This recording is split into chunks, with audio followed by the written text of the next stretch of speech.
The First Book of Hemp. Sinfonie numéro 1. Tema del segmento: Primo Illuminismo, First Enlightenment. Tonica principale del capitolo: Do-C. Progressione musicale principale del capitolo: cromatica. Suite sinfonico A.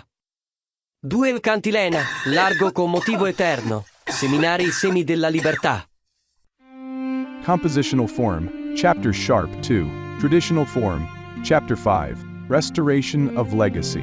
In the tranquil land of the normies, beneath the vast serene skies, Paul, a dedicated tree-carer, worked diligently amidst the sprawling orchards that dotted the landscape. These trees, ancient and gnarled, were not merely plants but symbols of the community's deep connection to nature and history. Paul, with his intimate knowledge of arboriculture, was entrusted with their care, ensuring they thrived for generations to come.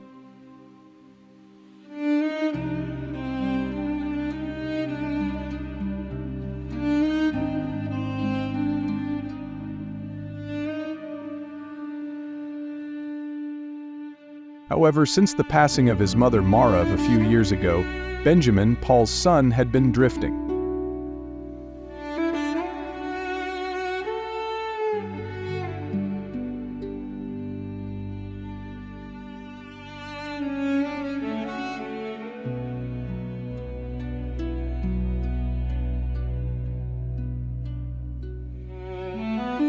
Before her death, he had kept up with his studies, but now, between navigating his final teenage years and dealing with the loss of his mother, Benjamin's focus had wavered. Paul, grappling with his own grief, had to concern himself with his son's feelings while still preparing him for the responsibilities of manhood.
On a crisp, sunny morning, the duo embarked on a significant project, the restoration of an old apple tree, beloved in the community for its bountiful harvests. This tree had weathered many seasons and needed careful pruning and treatment to restore its vitality.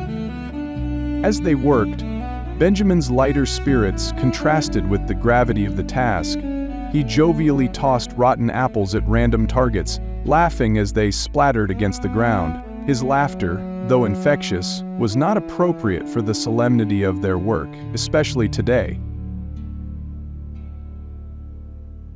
Benjamin, remember why we're here. Paul's voice was stern, yet carried an undercurrent of warmth.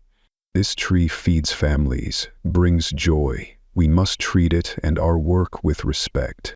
Chastened, Benjamin nodded, wiping apple residue from his hands. He knew his father was right. These moments were not just about work, but lessons in responsibility and reverence for nature.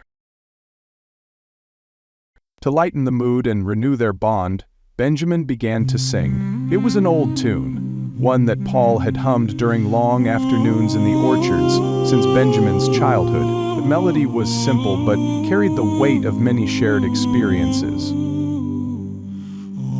Paul couldn't help but join in, and soon their voices harmonized, blending seamlessly with the sounds of nature around them. Singing together, the frustration of the moment dissolved, leaving a renewed sense of connection and purpose. The singing became a bridge not just between the task at hand and their personal bond, but also a gentle reminder of Benjamin's transition from boyhood into the complexities of manhood.